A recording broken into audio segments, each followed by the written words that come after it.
Hello there, Vault Explorers. You know it wouldn't be a Christmas time Vault Explorer era if I wasn't working on a diesel engine in the freezing cold.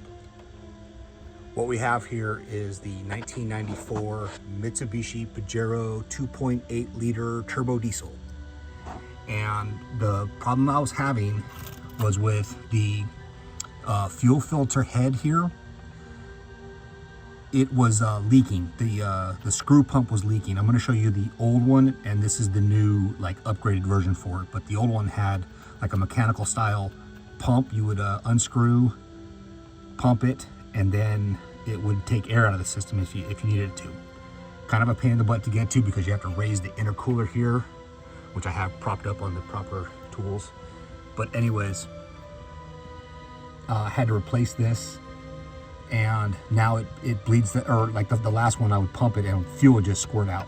So the symptoms of that was when Caboose was driving this around in the early mornings, it would stall after about a mile, and I'd have to come and jump him with car cables, with jumper cables, and get the car started again, and then it would take off fine and work fine for the rest of the day and night. So sitting overnight, when the seals, then the seals would expand, and then, you know, no big deal. But overnight, the seals cool, and we would just go through this cycle. And it happened about 3 times before he decided he wanted to take the Gallant, and now he's the proud owner of the Gallant again. So yeah, there's that.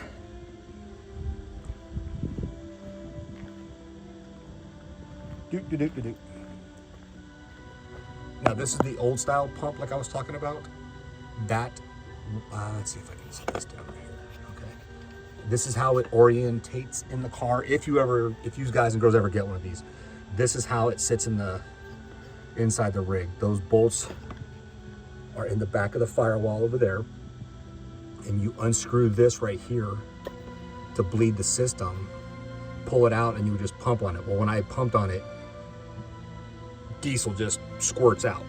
And after doing some YouTube and some Googling, come to find out that that's what the problem was, and it wasn't a problem. So now I didn't do the install or the the take apart and everything like that. If anybody, and I doubt anybody even has this rig so you can go through this problem, I just wanted to make a video. But in case, if you do want a breakdown video, I'd be more than happy to tear this down again, because it's nothing but 4 bolts on the intercooler to pop it up. You don't have to remove the battery, but this battery wasn't even hooked up, and I had to take it out to charge it, so that wasn't a problem. And I put it back in after I reinstalled this. And the only problem you're going to run into is the bottom of this fuel filter has a water sediment sensor, and the other one has another plug sensor.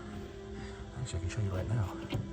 This plug right here, it plugs into the top, is a water and fuel line sensor type thing, and I'm gonna have to work around that thing. So, you know, I do what I can do. I would have gotten the original part, but I can't source it. Actually, I just can't source it right now. This was an inexpensive alternative, and I'm just gonna roll with this now, monitor problems, fix things as it happens with this, but I doubt there'll be issue. I'm sure I'm gonna see a warning light on the inside, and that's pretty much it. If you guys and girls have any questions about this, or if you're interested in imports and I can answer questions, or about turbo diesel engines, like I said, this is the 1994 right-hand drive Mitsubishi Pajero. And that's all. Hope you guys all had a great Thanksgiving, Christmas, and hope you have a good New Year's coming up. Thanks for watching. We'll see you next time. All right.